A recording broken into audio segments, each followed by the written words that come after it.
Kemarin memang Ustadz Habib Anis belum bisa mengisi, belum bisa join. Kemudian Habib Ja'far juga belum bisa mengisi karena kondisi ya. Tiga guru kita kemarin kita belajar tentang birrul walidain, Masya Allah. Paling tidak saya bisa ngeresum satu hal, terutama di sesinya Ustadz Luqmanul Hakim tentang tadabbur surat Al-Baqarah ayat 215. Kenapa kemudian Allah menjadikan orang tua itu menjadi asnaf nomor satu. Asnaf nomor satu di dalam surat tersebut, di dalam ayat tersebut, gitu ya. Yas'alunaka madza yunfiqun anfaqtum min khairin falil walidain. Orang tua itu menjadi nomor satu ketika kita harus mengeluarkan harta kita, gitu ya. Karena sejatinya Allah tuh menginginkan kita bukan sedekahnya, tapi perhatian kita kepada orang tua. Karena bisa jadi kan orang tua kita sebenarnya bisa beli pisang goreng mungkin ya, bisa beli pisang goreng sendiri, tapi akan lebih luar biasa, akan lebih bermakna bagi orang tua kita kalau pisang goreng itu kita yang belikan. Nah, kita tadabbur kemarin bersama Ustadz Luqmanul Hakim, Masya Allah. Mudah-mudahan PR kemarin Bang Kakak semua sudah praktek gitu ya, praktek menjalankan birrul walidain. Kita datang ke orang tua, minta maaf, minta ridho, dan kasih hadiah. Siapa yang sudah praktek? Ayo, yang sudah praktek katakan saya. Sudah praktek semua?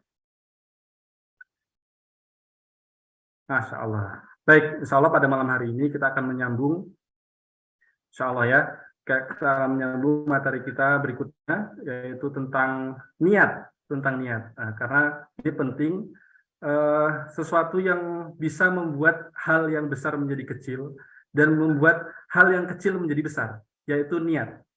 Saya pernah diajarin sama guru saya gitu ya, menyisir rambut saja itu akan bisa bernilai besar kalau niatnya tuh benar, niatnya tuh karena Allah gitu ya. Tapi ini siapa yang share itu papan tulis? Mohon tolong bantu.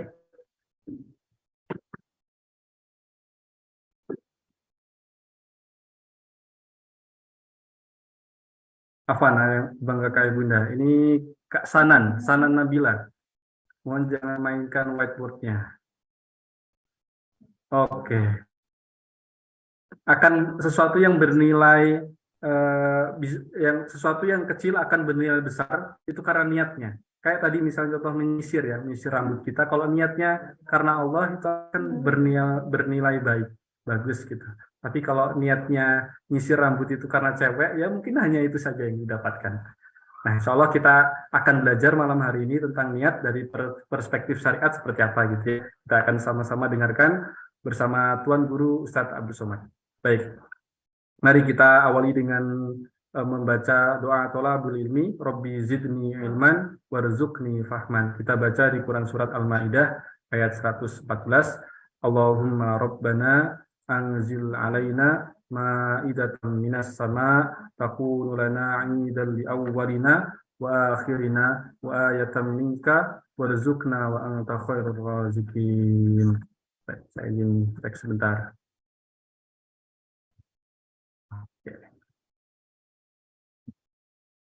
Baik, kita langsung saja sambut Guru Ustadz Abdul Somad pada malam hari ini dengan gema takbir. Allahu Akbar. Assalamualaikum Ustadz.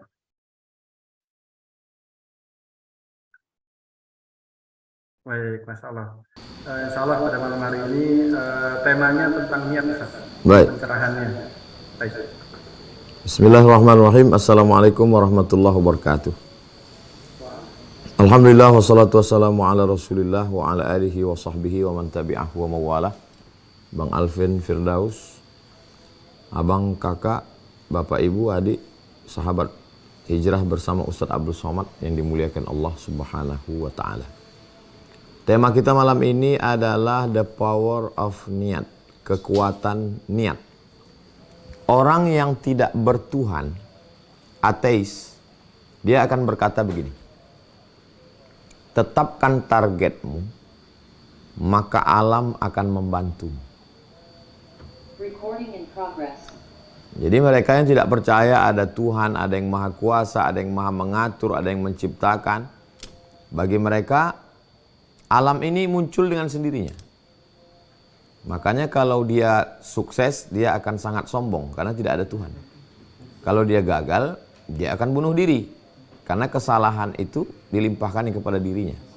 Tidak ada tempat dia bergantung, tidak ada tempat bersandar. Tidak percaya kepada Tuhan. Dia akan mengatakan, tentukan targetmu, maka alam akan membantu. Ketika dia mengatakan tentukan targetmu, di situ secara Islam dia sedang berniat. Hanya saja niat ini lebih dalam. Jadi kalau ada orang misalnya targetnya ingin menjadi dokter. Kalau dia tidak bertuhan, dia tentukan target, saya ingin jadi dokter. Setelah itu menurut dia alam dengan sendirinya akan membantu. Tubuhnya, adrenalinnya, semangatnya, pikirannya, hatinya, fisiknya, mentalnya untuk mengejar target itu. Sedangkan dalam Islam ada yang disebut dengan lintasan pikiran. Namanya ma khatara fil bal, sesuatu yang terlintas di pikiran. Terlintas ingin jalan-jalan, terlintas ingin liburan, terlintas ingin S2, S3, terlintas, belum jadi niat. Mengkristal lintasan pikiran itu menjadi yang lebih kuat, disebut dengan al-azmu. Kita menyebutnya azam, tekad yang kuat. Belum jadi niat. Kapan dia jadi niat? Al-qasdu muqtarinan bil fi'li. Ada niat dalam hati melakukan suatu perbuatan karena Allah Subhanahu wa ta'ala. Itulah baru diakui sebagai niat dalam Islam. Jadi yang membedakan sesuatu menjadi ibadah atau tidak ibadah, itu terletak pada niatnya. Makanya dalam hadis dikatakan, yang diriwayatkan dari sahabat Nabi yang mulia Amirul Mukminin Umar ibn al-Khattab, innamal a'malu bin niyat. Segala amal itu diawali dengan niat. Wa innama likulli imri'in ma nawa. Orang akan mendapatkan sesuai dengan niatnya. Faman kanat hijratuhu ilallah wa rasulih, siapa yang hijrah itu dari kota Makkah ke kota Madinah itu niatnya karena Allah dan Rasul, fa hijratuhu ilallah wa rasulih, maka hijrahnya sesuai dengan yang dia niatkan. Faman kanat hijratuhu ila mara'atin, ila, siapa yang hijrahnya itu ila dunya yusibuha, karena ingin dapat dunia, mau bisnis, mau dagang di kota Madinah, awi mra'atin yang kihuha, atau karena ingin nikah, lajang mau nikah di Madinah, fa hijratuhu ila ma hajara ilaih, maka dia akan mendapatkan sesuai dengan apa yang dia niatkan. Jadi dalam Islam yang membedakan antara orang mendingin-dinginkan badan saat panas terik dengan orang yang beribadah itu pada niatnya. Ketika dia niatkan mandi, berwudu, bersuci, maka dia berubah menjadi ibadah. Yang ada, yang kebiasaan, yang rutinitas berubah menjadi ibadah karena niat. Menikah menjadi ibadah, makan menjadi ibadah, tidur menjadi ibadah. Bismika Allahumma ahya wa amut, berubah menjadi ibadah. Allahumma inni a'udzubika minal khubuthi wal khaba'ith, berubah menjadi ibadah. Keluar rumah mencari nafkah, bismillah tawakkaltu 'ala Allah wa atasamtu billah la haula wala quwata illa billah, berubah menjadi ibadah. Makanya kata Imam Abdullah ibn Mubarak, rubba amalin saghirin yukabbiruhun niyah. Berapa banyak amal yang kecil, sepele, remeh-temeh, tapi besar balasannya, dianggap besar di hadapan Allah karena niat. Wa rubba amalin kabirin, berapa banyak amal yang kelihatannya besar, yusaghiruhun niyah, tapi dianggap sepele, kecil karena niat. Hebatnya lagi, dalam hadis dikatakan niyatul mu'mini khairum min amalihi. Niat orang beriman lebih baik daripada amalnya.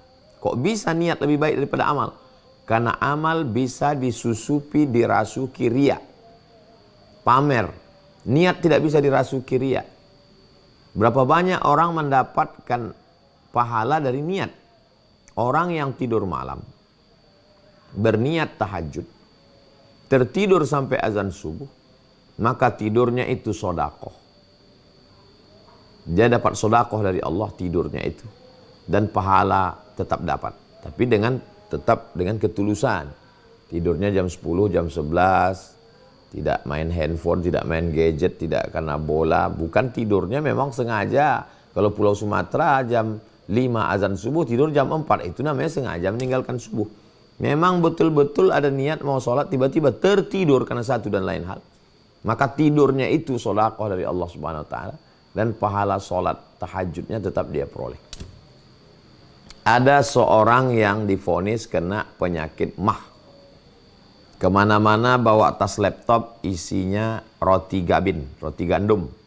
Karena nanti setiap 1 jam sekali ususnya berputar. Mengeluarkan zat asam yang akan menghaluskan makanan. Kalau tidak diisi makanan, usus ini tetap berputar, zat asamnya yang dikenal dengan asam lambung, luka-luka, bergesekan, berdarah. Maka setiap 1 jam sekali masuk roti gandum. 1 jam sekali masuk roti. Suatu hari orang yang kena penyakit mah akut ini berpuasa sunat.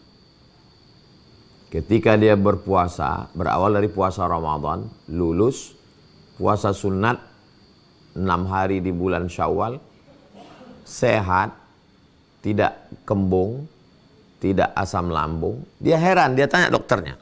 Kebetulan dokternya ngaji. Pak dokter, saya kan kena lambung. Biasa kalau pagi jam 9 sakit, jam 10 sakit, jam 11 mesti diisi. Saya puasa. Lalu kemudian ketika saya puasa, saya tidak merasakan seperti tidak puasa. Apa sebenarnya yang terjadi menurut medis? Kata si dokter, kalau Anda tidak puasa, otak Anda memerintahkan usus, hai lambung, keluarkan asam lambung jam 9. Karena nanti ada makanan masuk. Keluarkan asam lambung jam sekian. Karena nanti akan ada makanan yang masuk. Sama ketika kita melihat buah mangga asam atau ada cerita tentang rujak segala macam, automatically keluar ini air. Karena akan ada makanan yang akan masuk. Kenapa jam 9, jam 10, jam 11, jam 12 tidak ada asam keluar? Karena ketika makan sahur, Anda sudah berniat. Nawaitu shauma ghadin, saya berniat puasa besok. Kata si otak kepada lambung, lambung jangan kau keluarkan asam. Karena sebelum subuh tadi, dia sudah berniat bahwa hari ini tidak ada makanan. Begitulah kekuatan niat. Semua kendali pada jantung. Jantung menyemburkan darah naik ke otak. Otak memerintahkan mata, otak memerintahkan telinga, otak memerintahkan tangan, otak memerintahkan lambung. Wahai lambung, tidak ada makanan hari ini, makanan nanti ada pada azan maghrib. Sampai ke sana kalau yang menjelaskan itu orang beriman. Makanya inna fi khalqis samawati, dalam penciptaan langit, wal ardi, penciptaan bumi, waqtilafil laili wan nahari, perputaran siang dan malam, la ayat, semua itu adalah ayat-ayat Allah. Ada ayat yang tersurat, ayat Al-Quran. Ada ayat yang tersirat, ayat kauniyah, ayat semesta alam. Apakah tubuh kita ini adalah ayat-ayat Allah? Ya. Wa fil ardi ayatun lil muqinin.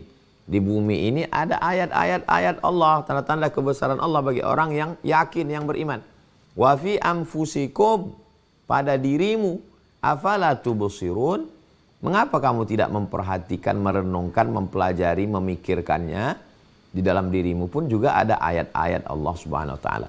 Yang kalau itu dipikirkan, diwujudkan, dieksplorasi, dijelaskan secara medis, secara sains, maka dia akan menjadi tanda-tanda kebesaran Allah. Janji Allah, sanurihim ayatina fil afaq, kami akan menunjukkan ayat-ayat kami di atas semesta alam, hatta yatabayyana lahum annahul haq, sampai jelas kepada umat manusia bahwa agama yang dibawa oleh Nabi Muhammad SAW ini adalah al-haq, dia adalah kebenaran. Jadi kalau orang paham betul dengan ajaran Islam tentang kekuatan niat, niat berpuasa menyehatkan tubuh, niat sholat membangunkan malam di awal hari, niat tahajud membuat orang menjadi terbangun. Berapa di antara kita yang otomatis terbangun malam? Setiap malam terbangun. Belum setelan jam handphonenya berbunyi, dia sudah bangun. Apa itu? Kekuatan niat. Berapa banyak orang yang lesu, lemah. Saya sebetulnya Ustaz rasa-rasanya nggak sanggup tadi mau datang karena tadi malam pulang lembur jam sekian. Tapi inilah karena udah janji sama Ustaz mau datang pengajian. Alhamdulillah.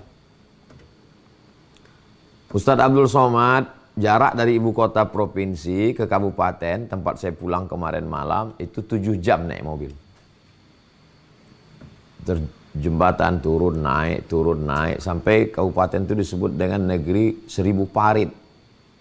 Saking jauhnya, terujung perbatasan Riau dengan Jambi. Apa kata jamaah? Saya sampai dari Pekanbaru jam 4 tadi malam Pak Ustadz. Istirahat sebentar, subuh, langsung ikut pengajian subuh, langsung pengajian zuhur, langsung pengajian asar, langsung pengajian malam. Apa yang menguatkan itu? Niat. Kada ada niat dari awal akan ikut. Ketika orang berniat, orang yang tidak bertuhan mengatakan, tentukan targetmu, alam akan membantu. Tapi bagi kita yang bertuhan, tentukan niat baikmu, Allah beserta malaikat-malaikatnya, wali-walinya, orang-orang soleh akan menolong. Innallaha wa malaikatahu, sesungguhnya Allah, malaikat-malaikatnya, yusalluna ala nabi, bersolawat kepada Nabi. Allah bersolawat kepada Nabi, Allah mencurahkan rahmatnya. Malaikat bersolawat kepada Nabi, malaikat memohonkan rahmat kepada Allah. Apakah ada solawat dari malaikat untuk kita? Sallat alaikumul malaikah. Malaikat bersolawat kepada kamu, wahai orang beriman. Kalau kepada Nabi Muhammad, ya maklum. Tapi kepada orang beriman, Sallat alaikumul malaikah. Malaikat bersolawat kepada kamu. Malaikat memintakan rahmat kepada Allah supaya diturunkan kepada orang beriman. Untuk siapa itu? Untuk orang yang berbuat baik. Maka jangan heran kalau ada kekuatan. Minum suplemen apa? Ada makanan khusus apa? Siapa motivatornya? Yang ditanya malah bingung.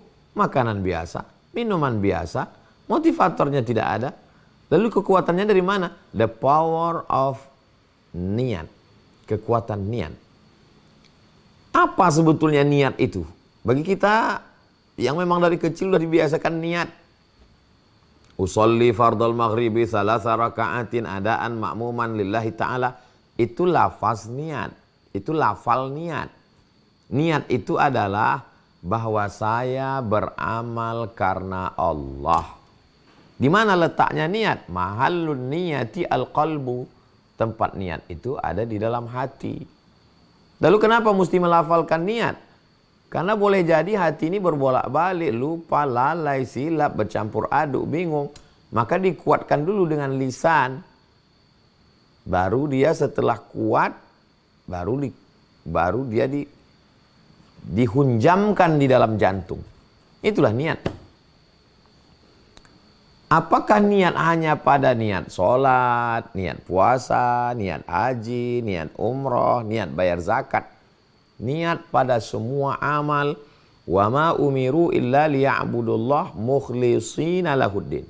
Orang beriman itu, dia mesti menyatakan bahwa semua aktivitasnya, gerak langkah kakinya, hayunan tangannya, bisikan telinganya, kedipan matanya, hembusan nafasnya, lillah, semuanya karena Allah Subhanahu wa ta'ala. Makanya kalau dia berniat baik, Allah menolong, malaikat menolong, orang-orang soleh menolong, jiwanya menjadi kuat. Kekuatan itulah yang tidak bisa diwakili oleh suplemen. Kekuatan itulah yang tidak ada pada motivator. Kekuatan itu datang dari Allah Subhanahu wa ta'ala yang diturunkan kepada diri hambanya kalau dia berniat baik. Saya nanti Pak Ustadz berniat kalau sudah punya kemampuan, kalau saya berhasil S1, S2, bisa kerja, buka usaha, nanti akan bangun masjid, akhirnya jadi Pak Ustadz. Apa itu? Kekuatan niat. Saya mau buat sekolah gratis, apa itu? Kekuatan niat. Lagi-lagi kekuatan niat itulah yang akan menentukan arah. Seperti orang memanah. Dia kalau memanah fokusnya harus tepat di tengah supaya anak panah menancap. Mungkin istilahnya berbeda. Disebut dengan the power of big thing. Kekuatan pikiran, kekuatan fokus, kekuatan ide-ide besar. Ingin memperbaiki suatu kampung, bagaimana di kampung itu jalan sulit. Kalau ada yang sakit mesti mutar 100 km. Tiba-tiba ada warganya yang berniat. Dengan niatnya mampu dia potong bukit selama 15 tahun. Akhirnya dipotong itu bukit sendirian. Jadi jalan. Kekuatan apa itu? Kekuatan pikiran. Bahwa pikirannya berkata, kalau aku potong ini tiap hari dengan cangkolku, maka aku bisa menyelesaikan ini. Yang pertama kali mengatakan dia bisa itu apa? Pikirannya. Lalu apa bedanya orang bertuhan dengan tidak bertuhan? Orang tidak bertuhan mengatakan pikiran saya mengatakan bisa, maka saya lakukan bisa. Tapi kita mengatakan aku berniat melakukan ini karena Allah. Kalau berhasil berarti Allah sedang menguji aku untuk bersyukur. Kalau tidak berhasil berarti Allah sedang menguji aku supaya aku bersabar. Nah, itu bedanya antara orang bertuhan tidak bertuhan. Jadi jangan heran kenapa orang-orang ateis, orang-orang barat yang mungkin agama dipercaya hanya untuk celebration, hari-hari besar, hari raya, hanya sekedar kunjung mengunjungi. Tapi kalau ditanya sama Tuhan, saya nggak percaya, ini hanya tradisi saja. Kenapa sukses? Kekuatan pikiran. The power of big thing. Kekuatan ide pikiran yang sangat besar. Kita tidak mengatakan bahwa kita yang besar, bukan ide kita yang besar, bukan pikiran kita besar. Allahu Akbar, yang besar itu Allah. Kalau dipuji orang, ini ide brilian Anda, ini karena kejeniusan Anda. Subhanallah, Masya Allah, Tabarakallah. Kita cepat mengembalikannya kepada Allah SWT. Itu yang menyelamatkan kita dari penyakit-penyakit psikologis, penyakit ujub, merasa diri lebih, penyakit takbur, merasa angkuh dan sombong. Kenapa? Karena menyertakan Allah. Itulah niat dalam Islam. Kalau dia puasa, nawaitu shauma ghadin an ada'i fardhi syahri Ramadan hadhihi sanati lillahi ta'ala. Kalau dia salat, usolli fardhal isya'i arba'a raka'atin adaan imaman ma'muman lillahi ta'ala. Kalau dia haji, labbaik Allahumma labbaik, labbaik la syarika laka labbaik. Kalau dia bayar zakat, saya bayarkan zakat saya, istri saya, anak saya lillahi ta'ala. Kalau dia mau belajar, man kharaja fi talabil ilmi, siapa yang keluar rumah dengan niat menuntut ilmu, fahuwa fi sabilillah, maka dia sama seperti orang yang berjihad fi sabilillah hatta yarji'a, sampai dia pulang ke rumah. Jadi niat itu membantu kita untuk lebih fokus, membantu kita untuk lebih semangat, membantu kita untuk lebih tekun mengejar target-target baik yang bersifat keduniawian maupun yang bersifat ibadah pure murni yang disebut dengan ibadah mahdhah. Salat, zakat, puasa, haji, zikir, baca Quran. Tapi ada perbuatan-perbuatan yang sifatnya rutinitas. Itu disebut dengan ibadah ghairu mahdhah. Seorang penjahit, saya ingin menyelesaikan baju ini sesuai target yang insya Allah tanggal sekian selesai. Bajunya selesai, gajinya dunia dapat upahnya, akhiratnya dapat pahala karena sudah menunaikan janji, karena sudah mencari rezeki yang halal untuk anak istri, menyelamatkan dari yang haram.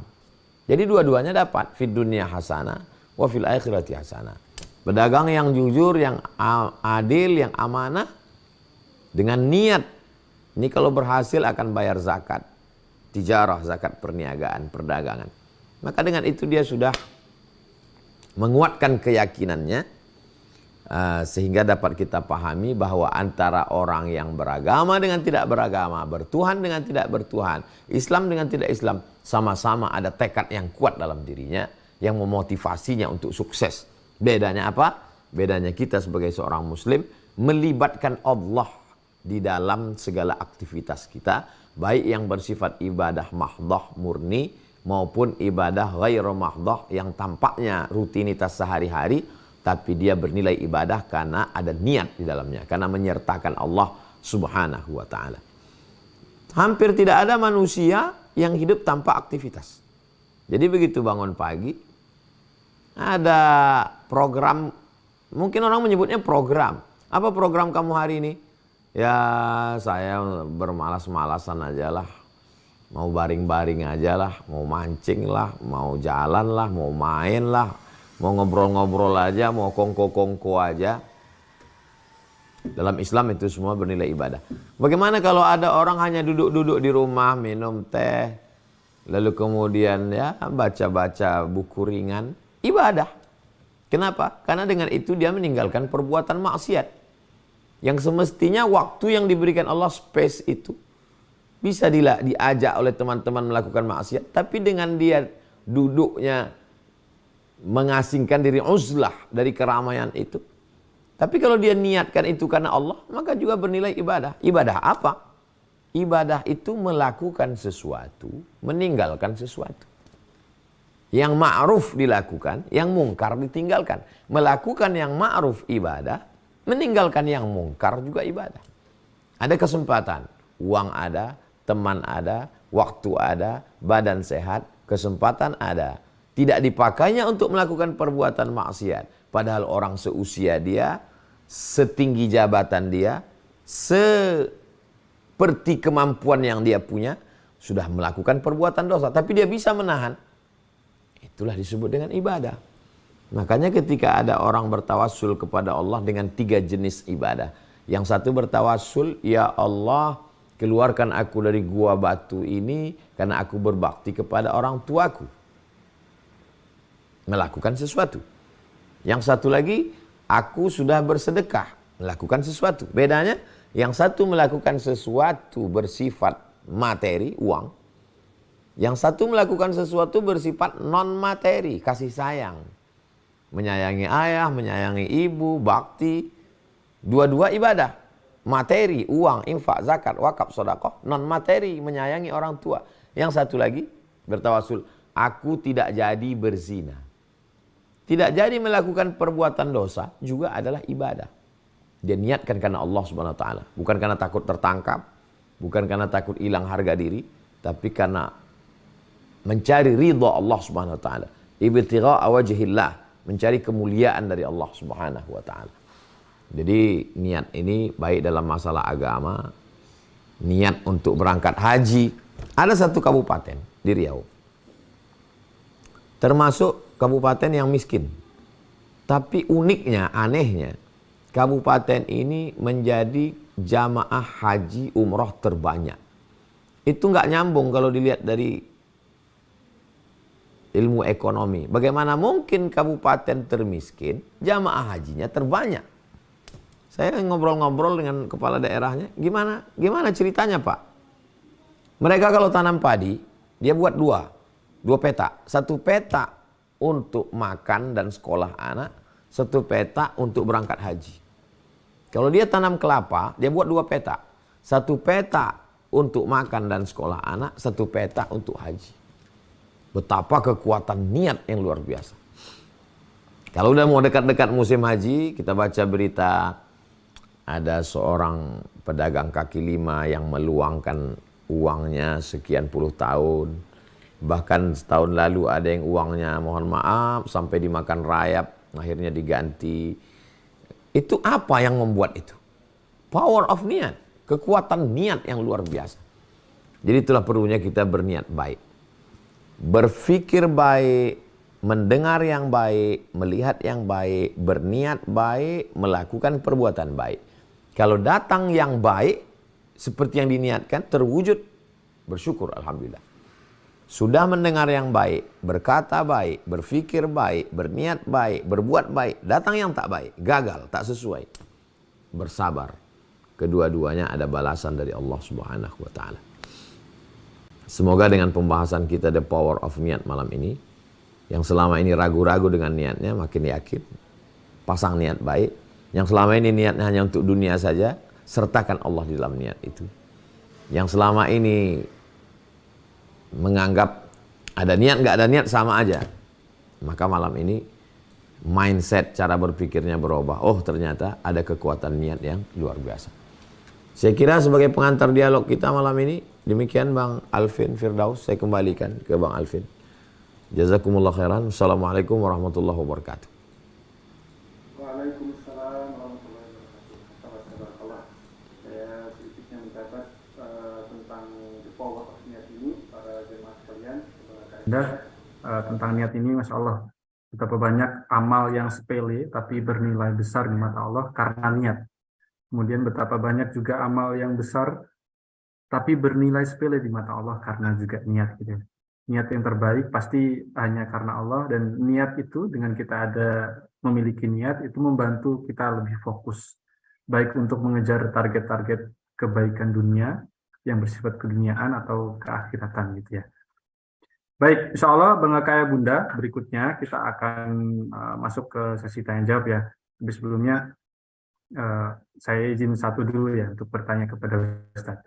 Ustadz, terkait niat ini, memang kalau kita punya niat kan luar biasa ya. Niat itu bisa membangkitkan semangat untuk kita mewujudkan sesuatu yang kita niatkan. Tapi terkadang saya punya beberapa kasus gitu ya. Betapa banyak kawan-kawan saya misalnya yang punya niat untuk misalnya niat menikah, tapi nggak terwujud-wujud karena memang nggak action gitu Ustadz. Jadi niat yang betul itu seperti apa Ustadz? Apakah memang niat itu harus diiringi dengan perbuatan, atau niat itu hanya sebatas terucap di lisan saja Ustadz? Baik, Bang Alvin. Kita bagi dulu antara ibadah mahdoh dengan ibadah yang ghairu mahdoh. Ibadah mahdoh, ibadah yang pure, murni ibadah, seperti sholat, itu niatnya dalam mazhab Syafi'i di dalam takbiratul ihram. Allahu Akbar, di dalam itu. Kalau mazhab Hanafi, Maliki, Hambali, niatnya sebelum takbir itu. Antara niat dengan takbir tidak putus dengan waktu yang panjang. Dia berniat, habis itu baru dia sholat. Allahu Akbar. Kalau puasa sunat, bisa berniatnya setelah terbit matahari. Dalilnya ketika Nabi bertanya kepada Sayyidatuna Aisyah, ada makanan? Tidak ada. Idzan ana shaim. Kalau gitu saya puasa. Jadi al-qasdu, niat, muqtarinan bil fi'li, sejalan dengan perbuatan. Antara niat itu kan ibadah pikiran, ibadah hati. Sedangkan perbuatan itu action, ibadah badan. Sejalannya antara ibadah hati dengan ibadah badan. Itu niat. Puasa wajib, dia niatnya mesti sebelum subuh. Makanya kita diajarkan kadang niat habis sholat tarawih. Karena khawatir nanti ketiduran nggak makan sahur. Jadi niatnya udah duluan. Kalau ibadah haji, umrah, ketika kita sampai ke satu daerah. Kalau kebetulan kita dari Madinah, berarti berhenti di satu tempat namanya Bir Ali. Di Bir Ali itu kita berniat, labbaik Allahumma umrah, aku berniat melaksanakan umrah. Nah, ini ibadah mahdoh. Adapun ibadah yang ghairu mahdoh, ibadah yang tidak pure ibadah, tapi dia bernilai ibadah, suatu aktivitas yang bernilai ibadah. Misalnya akan melakukan suatu aktivitas pekerjaan. Saya akan membangun sekolah untuk anak yatim fakir miskin. Maka kalau hanya sekedar ibadah hatinya tanpa action, mana ibadah itu? Maka diwujudkan, harus cepat diwujudkan. Nah, bagaimana dengan nikah? Nikah adalah ibadah mahdoh. Maka kalau ada orang menunda pernikahan padahal dia sudah mampu, kata Nabi, ya ma'syaras syabab, wahai anak-anak muda, man istata'a minkumul ba'ah, siapa di antara kamu yang sudah mampu, falyatazawwaj, menikahlah, fa innahu aghaddu lil basar. Nikah itu menjaga pandangan, wa ahsanu lil farj, menjaga kemaluan, Faman lam yastati, siapa yang tidak mampu, fa alaihi bisawm, hendaklah dia puasa sunat. Fa innahu lahu wija, itu obat penjaga bagi dirinya. Jadi ketika dia sudah azam, tekad kuatnya itu kelihatan, kuat tidak kuatnya dari actionnya itu. Dia mesti serius untuk datang ke ustadz, untuk datang ke orang tua, untuk berusaha. Jadi bukan hanya sekedar raut wajah, intonasi suara, itu acting saja. Jadi kuat tidaknya niat itu bagaimana kita cara mengukurnya? Kan tidak kelihatan, belum ada alatnya. Ya di actionnya itu. Kalau actionnya kuat berarti niatnya kuat. Man tazawwaja, siapa yang menikah, faqad istakmala nisfal iman. Dia sudah menyempurnakan setengah iman. Menyiapkan segala sesuatunya. Keberanian, kesiapan, antara berapa banyak orang yang secara materi mampu, mapan, tapi tidak. Berapa banyak pula orang yang secara materi biasa saja. Itu kembali kepada kekuatan niat. Yang sampai hari ini belum ada alat standar kekuatan niat. Dari mana kita bisa tahu ini niat kuat dan tidak kuat? Dari actionnya. Wallahu a'lam bishawab. Jawab. Jadi kalau kita punya niat yang kuat itu harus diwujudkan beserta ikhtiarnya, Ustaz ya. Harus diiringi dengan ikhtiar. Kalau tadi misalnya contohnya menikah, maka ikhtiarnya ya ada nggak ikhtiar untuk ngasih CV, buat CV, ikhtiar untuk minta carikan dari Ustadz gitu ya. Insya Allah. Baik, berikutnya Insya Allah kita akan masuk ke sesi tanya jawab. Tapi sebelum itu, Bang Aka Ayah Bunda, saya izin menginformasikan ada sebuah program wakaf untuk pembangunan Pondok Pesantren Az-Zahra. Nah, Bang Aka yang ingin ikut berkontribusi, silahkan berkenan untuk menyimak video berikut ini ya.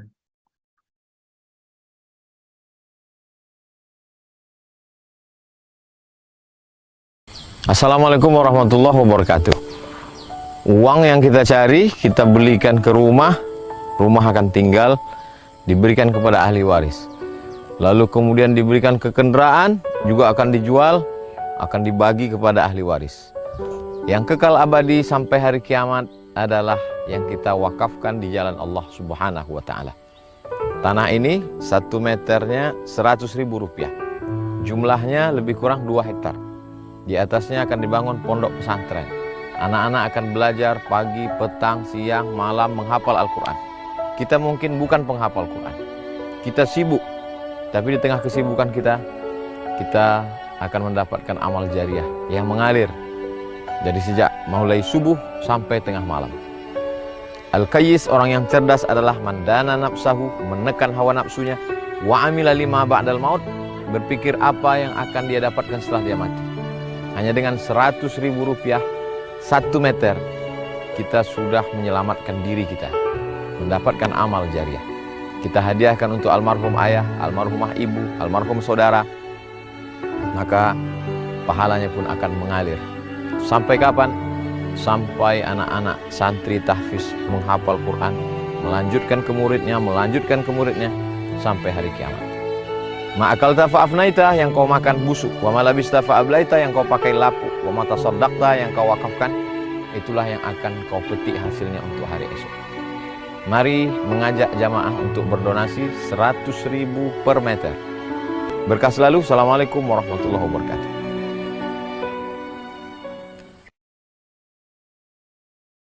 Baik, Masya Allah, tabarakallah. Itu tadi informasi tentang pembebasan lahan beserta pembangunan untuk Pondok Pesantren Az-Zahra yang nanti akan diampu bersama Tuan Guru. Bangka yang ingin ikut berkontribusi, caranya klik link yang sudah saya share di kolom chat.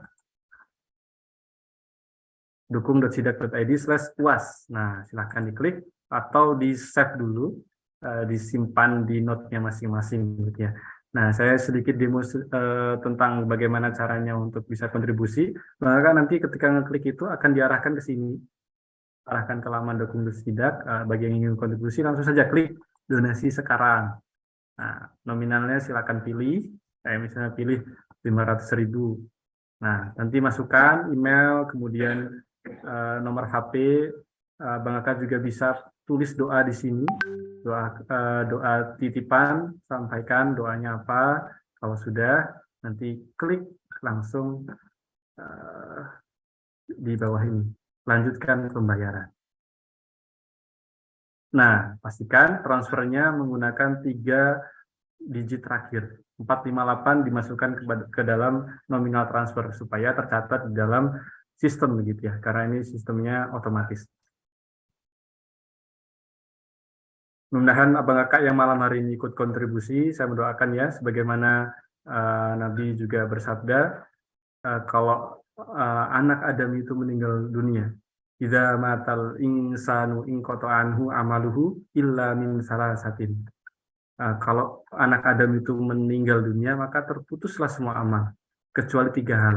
Illa min salasatin, illa min shadaqatin jariyah, shadaqah jariyah, au ilmin yuntafa'u bihi, ilmu yang bermanfaat, au waladin shalih, dan doa anak yang salih. Dan dengan ikut kontribusi di program ini, Abang Kakak bisa mendapatkan ketiganya, insya Allah. Saya doakan mudah-mudahan yang ikut kontribusi yang sedang dapat masalah, kalau selesaikan masalahnya, yang sedang ditimpa kesedihan, Allah berikan kebahagiaan, mungkin sedang dililit hutang, mudah-mudahan hutangnya segera lulus, yang berharap jodoh, mudah-mudahan dapat jodoh. Gak apa-apa, cantik yang penting soleh, gak apa-apa, ganteng yang penting soleh. Amin Allahumma amin. Ajarakallahu fima a'taita wa baraka fima abqaita wa ja'alahu tahura. Baik, kita langsung beranjak ke sesi tanya jawab. Silakan saya turunkan dulu untuk raise hand-nya ya. Saya izin turunkan dulu raise hand. Dan kolom chat saya buka, nanti bagi abang kakak yang bertanya boleh di kolom chat. Kolom chat juga saya sediakan. Nah, pertama saya pilih dari Ahwat dulu. Silahkan dari Kak Karunia.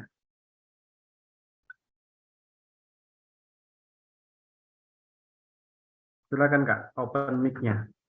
Sampaikan pertanyaan sesuai dengan tema kita malam hari ini ya. Belum kebuka mic-nya. Oke, sudah. Assalamualaikum warahmatullahi wabarakatuh.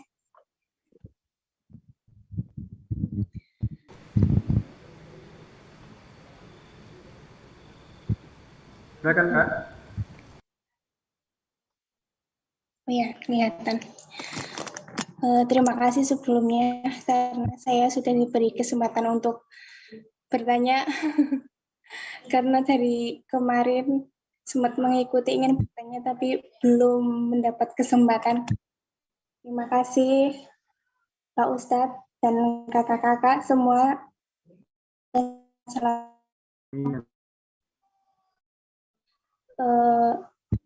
Mungkin sebagai manusia itu kita tidak luput dari yang namanya dosa ya Pak Ustadz. Kita mungkin sering sekali melakukan banyak dosa atau maksiat, tapi kadang kita juga karena makhluk beragama, kita menyadari kesalahan kita, dan ketika kita ingin berhenti melakukan sebuah perbuatan tidak baik,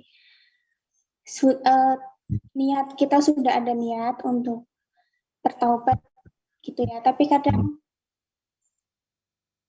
apa ya, kita itu kayak bertobat tapi kita itu kayak apa ya, bisa kembali lagi ke perbuatan itu. Nah, saya ingin minta tips agar kita itu bisa istiqomah dengan niat kita agar menjadi dari perbuatan yang tidak baik. Terima kasih Pak Ustadz. Terima kasih semuanya.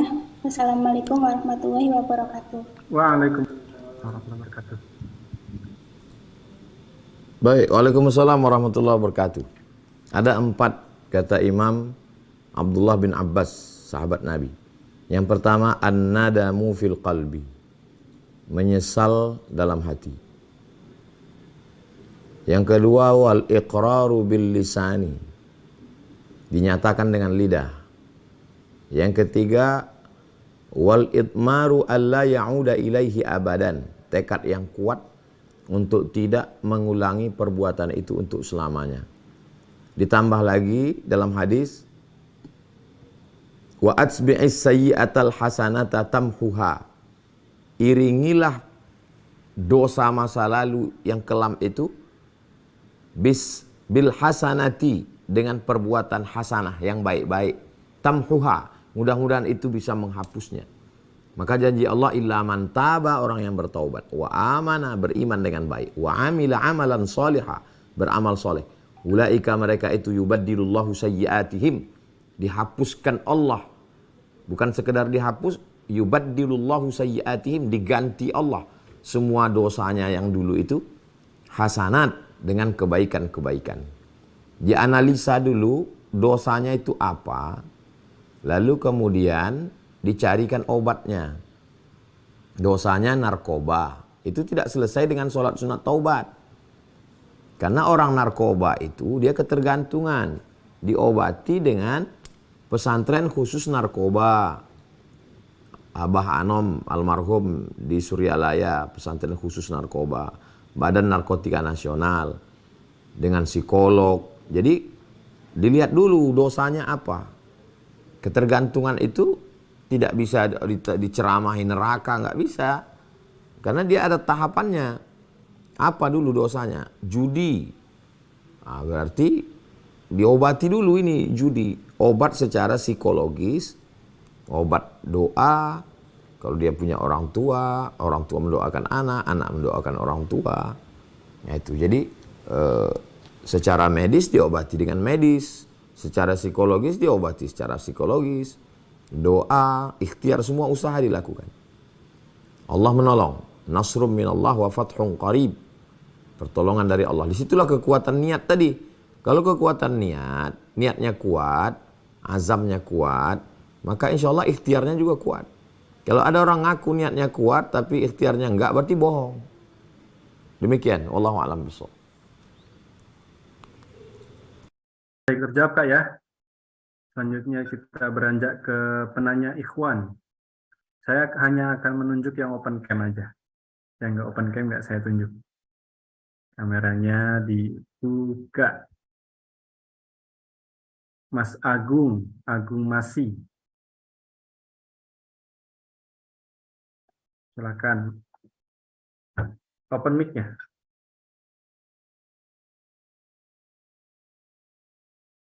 Sekali lagi, klik lagi.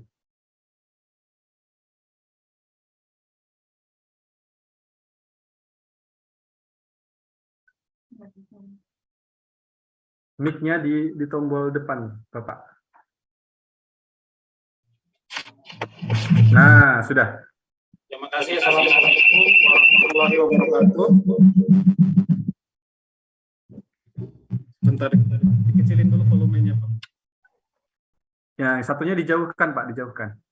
Iya, udah. Ini pakai Ya, pakai dua device ya. Silakan, Bapak. Terima kasih atas kesempatan yang diberikan. Mungkin pada malam hari ini saya anggota baru, mungkin baru bergabung. Baru malam ini saya bergabung dan alhamdulillah langsung dapat pertanyaan, disuruh bertanya. Jadi ini saya mau menyambung tentang jawaban dari Pak Ustadz tadi tentang niat untuk menikah. Jadi di sini saya ingin bertanya, jadi kita sudah punya niat nih, terus kita sudah sampaikan ke orang tua, kan tadi Pak Ustadz katakan tadi dengan action. Kita sudah action, sudah katakan ke orang tua, kemudian si yang bersangkutannya nggak mau. Padahal kita itu udah niat besar, niat kita itu niat yang besar sekali, karena niatnya ini niat di jalan Allah. Jadi gimana itu? Karena yang bersangkutannya udah nggak mau, tapi kita udah niatnya kita niat besar sekali niatnya kita, terus kita action juga. langsung lamar ke orang tuanya, terus yang bersangkutannya udah nggak mau. Itu gimana, Bang? Perbandingan laki-laki perempuan di akhir zaman 50-1. Jadi kalau satu perempuan menolak, maka ada 49 perempuan solihah lagi yang menanti. Kenapa dunia yang luas ini dipersempit? Kenapa dunia begitu sempit? Cuman dia satu-satunya perempuan. Banyak perempuan lain lagi yang siap dipinang. Husnuzon kepada Allah. Berarti ada perempuan yang lebih solihah, yang lebih cantik, yang lebih kaya, yang lebih baik, yang lebih setia, yang lebih siap berjuang disiapkan Allah Subhanahu wa taala. Kenapa disempitkan dunia? Dunia ini sempit tidak sempitnya itu di pikiran kita ini. Pikiran kita inilah yang membuat dunia ini menjadi ribet. Kalau satu orang menolak, satu pintu tertutup, pintu yang lain terbuka. Idza sadaqal azmu wadahas sabilu. Kalau kuat tekadmu, maka mudah jalan. Jadi lagi-lagi kita mesti keluar out the box, keluar dari kotak pikiran kita yang sempit. Termasuklah malam ini, ada hal-hal yang simpel, yang sederhana menurut kita. Setelah disampaikan orang baru kita sadar, oh, karena selama ini kita terkurung di dalam kotak pikiran kita. Menurut kita dialah satu-satunya perempuan yang paling layak untuk menjadi pendamping hidup kita. Menurut kita. Setelah kita ngobrol dengan orang, oh ternyata tidak begitu. Lagi-lagi mindset. Datang ke Ustadz, datang ke Bang Alvin Firdaus, datang ke Ustadz Lukman. Banyak sekali. Tanya Bang Alvin nih. Saya memang saya tidak mengurus yang bagian ini. Tapi sahabat kita, grup-grup jamaah banyak sekali yang mengurus bagian ini. Jadi lagi-lagi perlunya silaturahim, perlunya Allah hanya ingin melihat hambanya lebih kuat berusaha, lebih berikhtiar supaya doanya lebih, sujudnya lebih lama, supaya pahalanya lebih banyak, supaya zikirnya lebih khusyuk, supaya sholatnya lebih meneteskan air mata. Husnuzon kepada saya, husnuzon kepada Allah bahwa ada orang yang lebih baik yang disiapkan Allah Subhanahu wa taala. Demikian, wallahu a'lam bishawab. Ustaz. Semangat Pak Agung. Ya, Gugur satu tumbuh 1000. Gugur satu tumbuh 1000. Bunga tak sekuntum, tapi kumbang tak seekor. Insyaallah nanti kita bantu ya. Siap. Baik, kita lanjut ya ke penanya berikutnya. Tadi sudah Awad dan Ikhwan, sekarang lagi. Sekarang dari Ahwat, dari Ibu Rizky Zulfiana.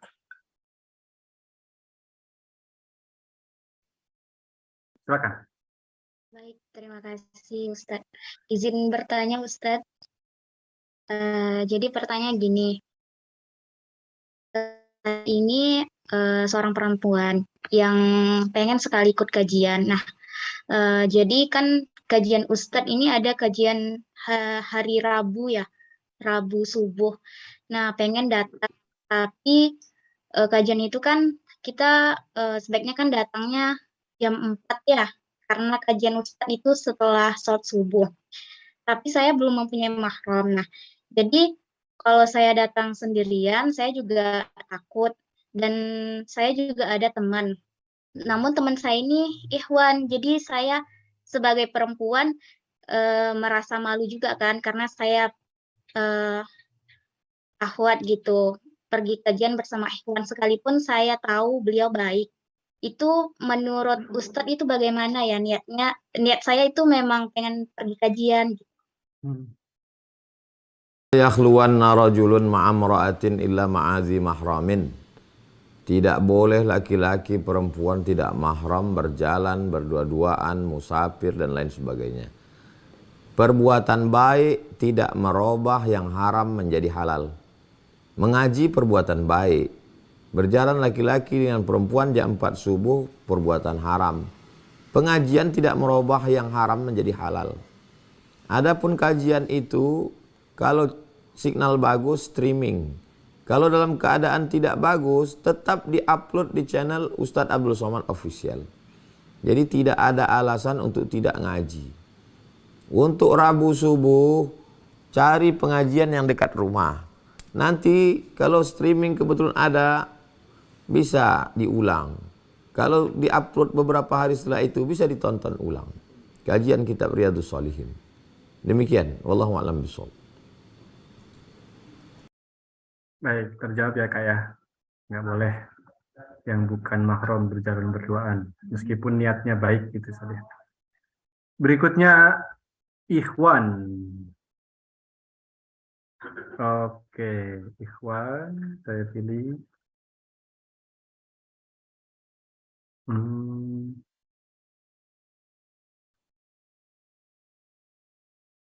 Pak Eko BMY. Silahkan di open mic-nya, sampaikan pertanyaannya singkat jelas.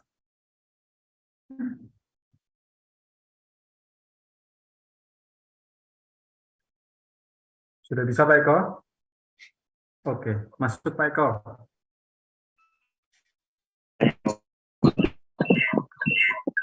Oke, device-nya satunya dimatikan saja dulu.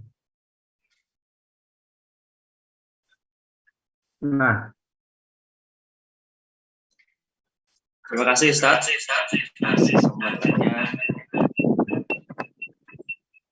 Saya ingin bertanya. Masih gema Pak Eko. Device-nya salah satunya dijauhkan. Atau dimatikan saja yang satu. Kalau berduaan begitu nggak bisa.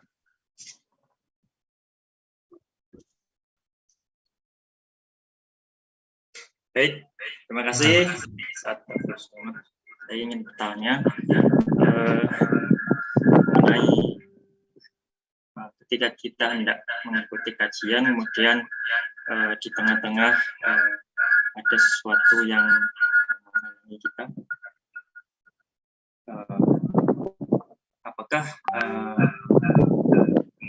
daripada itu kita ada suatu hal yang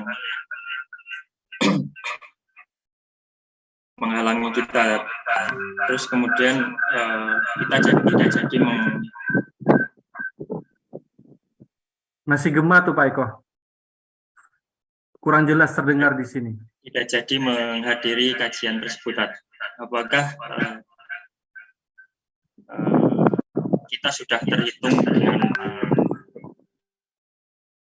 mengikuti kajian tersebut? Itu lakukan sesuatu, malaikat diperintahkan Allah untuk mencatat. Catat, dia sudah melakukan satu kebaikan. Kalau jadi dia laksanakan, catat 2. Kalau tidak jadi dia laksanakan, tetap dapat 1. Kalau ada orang berniat jahat, jangan catat. Kalau jadi dia laksanakan, catat dosanya 1. Kalau tak jadi dia laksanakan, catat pahala 1. Kenapa? Karena dia sudah meninggalkan perbuatan maksiat. Begitulah Rahman dan Rahim, kasih sayangnya Allah Subhanahu wa taala. Dalam kitab Ar-Risalah Al-Qushairiyah dijelaskan, dari mana malaikat bisa tahu orang ini mau buat baik? Padahal dia belum ngomong. Padahal itu kerja hati, dalam hati malaikat tak tahu. Orang yang mau berbuat baik tercium aroma harum semerbak. Saat malaikat mencium harum semerbak itu, malaikat langsung mencatat 1. Jadi dilaksanakannya 2. Tidak jadi dilaksanakannya, tetap sudah tercatat 1. Itu namanya targhib, motivasi untuk terus berniat baik, beramal baik. Wallahu a'lam bishawab. Baik, berikutnya kita ke Ahwat. Silahkan, raise hand.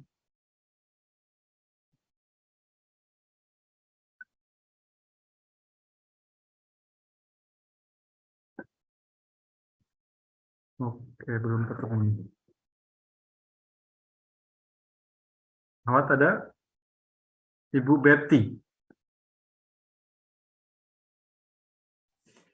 Silakan Ibu.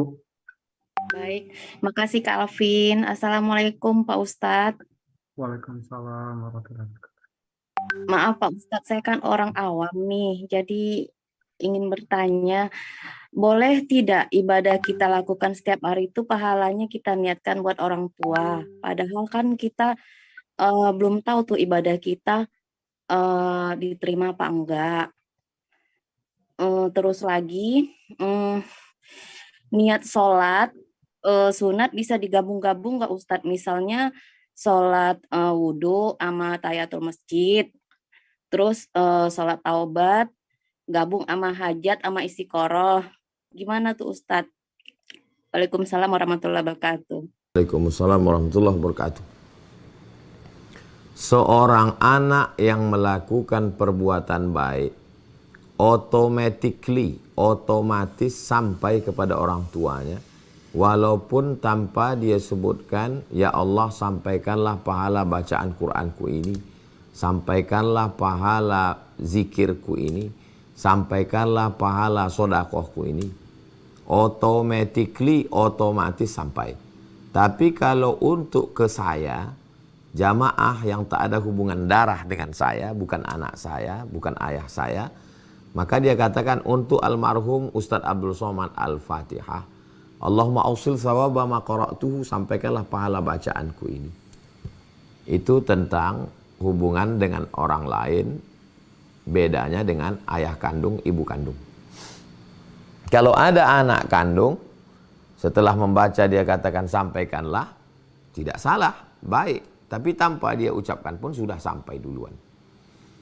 Tentang niat dalam sholat sunat atau puasa sunat.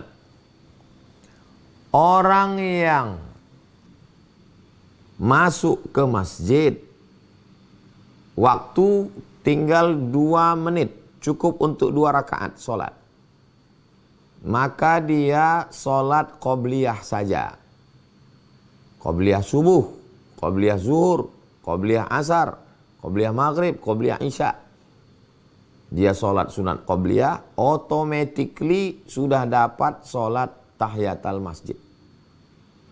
Dengan sholat qobliyah itu, dia sudah dapat otomatis sholat sunat tahiyatul masjid. Tapi kalau dia sholat sunat tahiyatul masjid, maka sholat qobliyahnya tidak dapat. Saya ulang sekali lagi. Kalau dia sholat sunat tahiyatul masjid, qobliyahnya dapat. Tapi kalau sholat sunat qobliyah, tahiyatul masjidnya automatically dapat. Tapi kalau tahiyatul masjid, qobliyahnya tidak dapat. Begitu kata para ulama. Puasa. Orang yang mengqadha, mengganti puasa 6 hari di bulan Syawal. Ada puasa wajibnya yang tinggal. Digantinya 6 hari di bulan Syawal. Otomatis dia dapat pahala puasa sunat Syawal. Wajibnya gugur dan pahala puasa sunatnya dapat. Begitu kata Imam Zakaria Al-Ansari, dikutip oleh Syekh Atiyah Sakar dalam kitab Fatwa Al-Azhar, kumpulan fatwa-fatwa Al-Azhar. Adapun menyatukan beberapa niat puasa sholat sunat, menyatukan beberapa niat sholat sunat dalam satu sholat, sebagian ulama membolehkan. Tapi saya lebih cenderung kepada untuk tetap satu-satu saja. Sholat sunat wudhu, habis itu sholat sunat taubat, habis itu baru sholat sunat hajat. Demikian. Wallahu a'lam bishawab. Terima kasih Ustaz. Waalaikumsalam. Waalaikumsalam warahmatullahi wabarakatuh. Berikutnya Ibu Rini Kulsum.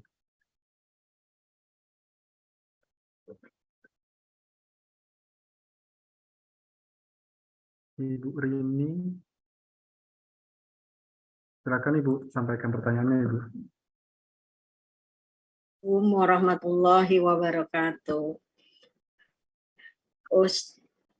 Ustadz, alhamdulillah saya bisa bertemu dengan Ustadz walau lewat Zoom. Saya ini sebagai seorang ibu, saya ini juga ya ya sendiri gitu. Dan saya mau memohon, meminta, istilahnya meminta bukan gimana, meminta saran kira-kira seperti apa gitu, untuk apa namanya, saya bisa, kebetulan saya ditinggal almarhum, ada rumah ya peninggalan almarhum lah.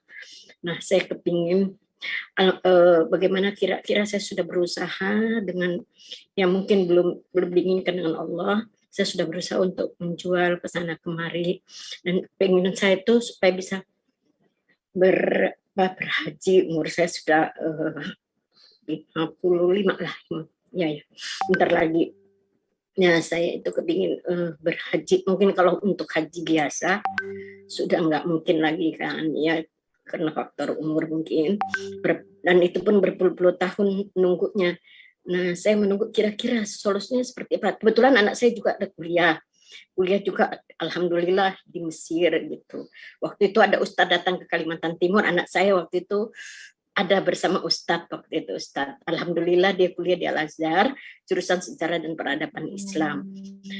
Ini juga dia mau melanjutkan S2-nya, tapi saya nggak tahu bagaimana, apa bisa berlanjut atau enggak. Mudah-mudahan aja dengan bisanya terjual apa yang saya inginkan itu bisa semua terlaksana itu, Ustaz. Kira-kira kiat seperti apa yang harus saya laksanakan gitu, Ustaz. Itu aja, Ustaz. Terima kasih. Assalamualaikum. Waalaikumsalam warahmatullahi wabarakatuh.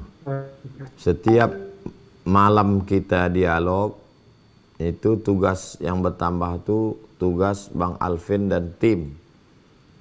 Jadi kita setelah mengaji tidak mau hanya sekedar ngaji bubar selesai ketemu ngaji la salam wala kalam, tak kenal tak tahu. Sahabat Nabi dulu kalau sudah ngaji diperkenalkan, dipersaudarakan. Sa'ad bin Rabi' dipersaudarakan dengan Abdurrahman bin Auf, Abu Darda dipersaudarakan dengan Salman Al-Farisi, orang Muhajirin dipersaudarakan dengan Ansar, antara Aus dipersaudarakan dengan Khazraj, berkunjung-kunjungan. Jadi saya mau setelah hijrah bersama Ustaz Abdul Somad, ada tim yang membangunkan bangun malam, ada yang mengontrol bagaimana bacaan Qur'annya, ada yang mengawasi bagaimana kegiatan hariannya. Kita siap untuk direview, dinilai, tapi juga kita mesti tahu ini ada yang berjual produk UMKM, ini ada yang sedang mencari produk, ini ada tempat memasarkan produk, ini ada orang yang sedang mencari rumah, ini ada yang menawarkan rumah, ini ada laki-laki yang baru ditolak mau meminang, ini ada perempuan yang memang menunggu-nunggu pinangan. Jadi kita mau kajian kita itu mempertemukan, tidak hanya sekedar satu arah orang mendengarkan kajian, tapi dia mempertemukan. Maka kita punya big data, punya data. Ini orang tinggalnya di sini, umurnya segini, statusnya begini, keadaannya begini, ekonominya begini, dia punya produk ini, yang ini sedang ini. Memang kerja ini sulit, kerja ini berat. Kalau Bang Alvin punya tim, ada relawan, ada sahabat-sahabat yang fisabilillah luar biasa, bisa kita kelola ini dengan baik, maka ini menjadi amal jariah yang luar biasa. Di samping itu, wa may yattaqillaha yaj'al lahu makhraja. Siapa yang tawakal bertakwa kepada Allah, Allah berikan dia jalan keluar. Wa may yatawakkal Allah fahuwa hasbuh. Siapa yang bertawakal kepada Allah, Allah akan memperhitungkannya. Qad ja'allahu likulli syai'in qadra. Tidak ada yang sulit. Langkah, rezeki, pertemuan, maut, kuasa Allah Subhanahu wa taala. Tak ada yang sulit bagi Allah untuk menjualkan rumah, membuat rumah menjadi laku dan lain sebagainya. Lagi-lagi ada ikhtiar, ada usaha. Apalagi ibu niatnya untuk berangkat haji, untuk sekolah anak, untuk buat baik, bukan untuk yang macam-macam. Mudah-mudahan kajian kita tidak hanya sekedar pengajian, tapi juga memberikan solusi terhadap setiap permasalahan kita. Dan kita saling mendoakan, saling banyak beramal, maka Allah memberikan jalan insyaAllah. Demikian. Wallahu a'lam bishawab. Terima kasih Ustaz. Terima kasih. Assalamualaikum warahmatullahi wabarakatuh. Waalaikumsalam warahmatullahi wabarakatuh. Baik, terima kasih para jamaah semuanya. Alhamdulillahirabbil alamin. Jam sudah menunjukkan pukul 21:20 waktu Indonesia Barat. Mungkin sebelum kita tutup untuk sesi terakhir penyampaian closing statement dan doa, ini ada satu lagi pertanyaan lah. Saya persilahkan untuk satu orang penanya. Ikhwan. Bapak para danawan.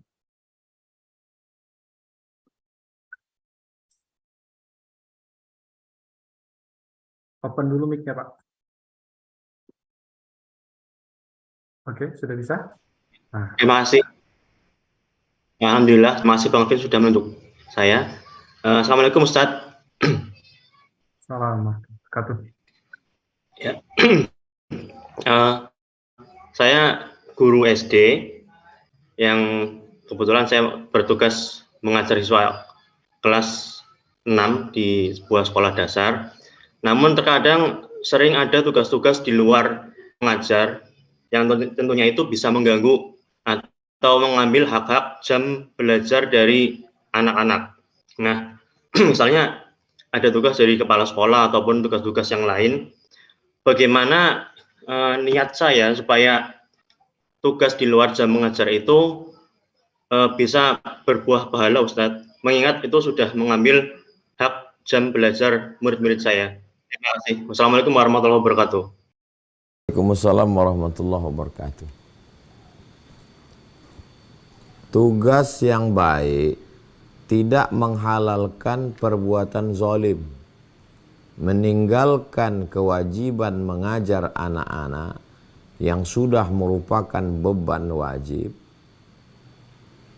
Meninggalkan mereka hukumnya zalim. Perbuatan baik di sisi ini tidak menghalalkan perbuatan zalim. Ittaquz zulma, takutlah kamu pada perbuatan zalim. Fa inna zulma zulumatun yaumal qiyamah. Kezaliman itu akan menjadi kegelapan pada hari kiamat. Jenis pekerjaan ini dua. Ada yang dibayar itu waktunya, ada yang dibayar itu kerjanya.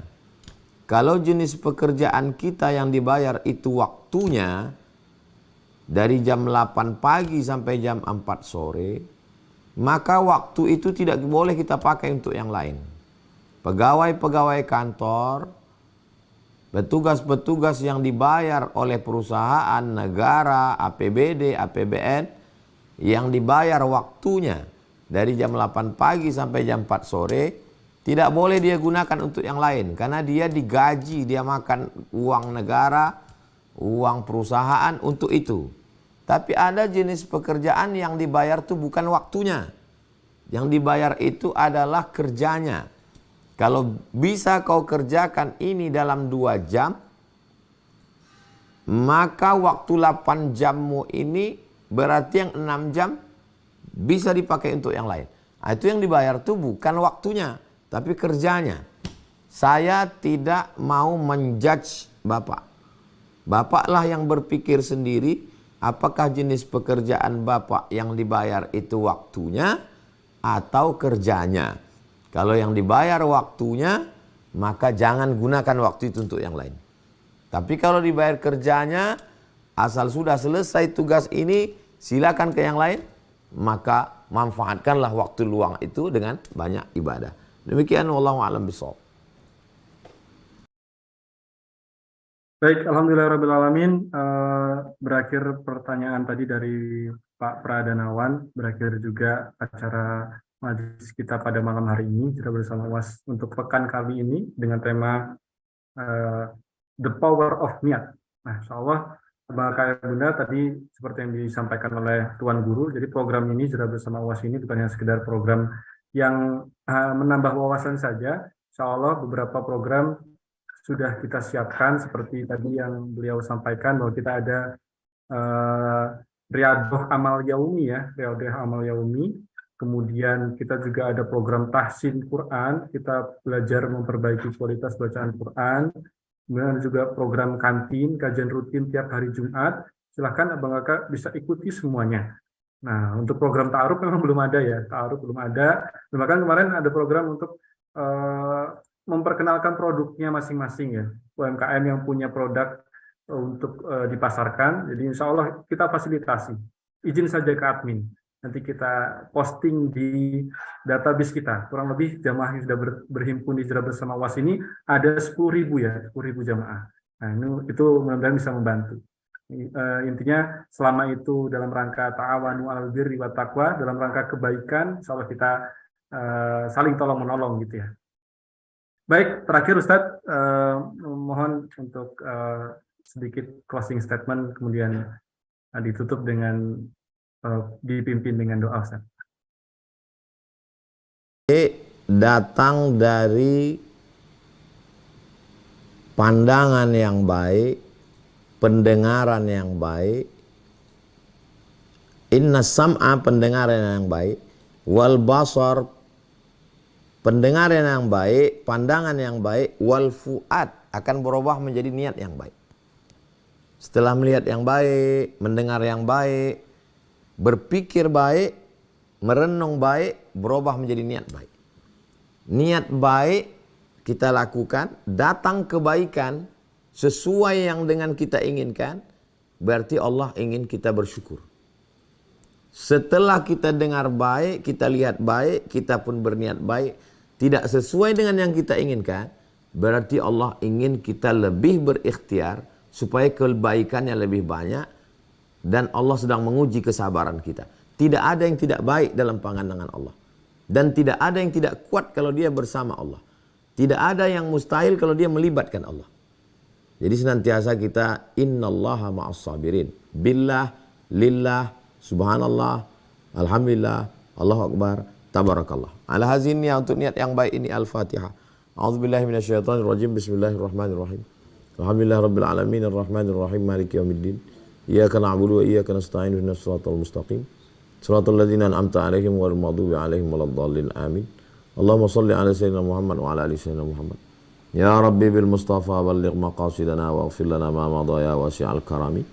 Allahumma sahhi ajsadana, sehatkan badan kami, wa qawwi imanana, kuatkan iman kami, wa sahih niyatina, luruskan niat kami, li'ala'i kalimatik, untuk mengangkat, untuk menolong agamamu, dan kami engkau tolong pada saat tidak ada pertolongan kecuali pertolongan engkau. Hasbunallahu wa ni'mal wakil, ni'mal maula wa ni'man nasir. Ya qadiyal hajat, engkau yang menunaikan hajat. Ya rafi'ad darajat, engkau yang mengangkat derajat. Iqdi hajatina, tunaikan segala hajat-hajat kami. Hajatid dunya wal akhirah, hajat dunia dan hajat akhirat. Rabbana fir lana dzunubana wa liwalidayna wa limasyayikhina wa liazwajina wa dzurriyyatina wa li jama'atina. Semua komunitas Hijrah Bersama Ustadz Abdul Somad dimanapun berada, berikan kami kekuatan iman dan Islam, selesaikan masalah kami ya Allah. Wa sallallahu ala sayyidina Muhammad wa ala alihi wasallam walhamdulillah rabbil alamin. Terima kasih Bang Alvin, Abang Kakak, Ibu semuanya, jazakumullah. Mudah-mudahan kita selalu istiqomah, saling mendoakan. Amin. Terakhir Ustadz, izin untuk kita foto sebentar untuk dokumentasi supaya bisa di-share di media sosialnya teman-teman masing-masing ya. Oke, kita hitung 1, 2, 3 dengan gaya seperti ini. 30 juz. 1, 2, 3. Oke, sekali lagi. 1, 2, 3. Baik. Syukran Ustaz, jazakallah khairan kasir. Mudah-mudahan apa yang disampaikan Tuan Guru malam hari ini kita bisa memahaminya, mengamalkannya, juga mengajarkannya. Amin Allahumma amin. Barakallahu fiik. Kita doakan untuk Tuan Guru. Mudah-mudahan Allah berikan kesehatan selalu, Allah lindungi beliau, Allah jaga keluarganya, Allah berikan keluarga sakinah, mawaddah, warahmah. Amin Allahumma amin.